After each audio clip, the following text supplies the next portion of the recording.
আল্লাহ যদি কোনোদিন এই দেশ পরিচালনার দায়িত্ব আমাদেরকে দেন, কবুল করেন, এটা আল্লাহর ইচ্ছা।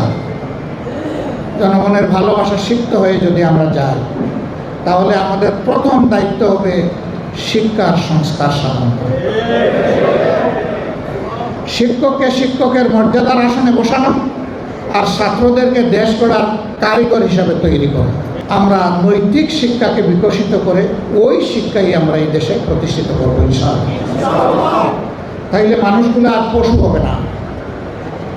এই সমাজে অনেক পাশবিক, হৃদয় বিদারক অনেক দৃশ্য দেখতে হয়, শুনতে হয়, হৃদয় ভেঙে টুকরা টুকরা হয়ে যায়।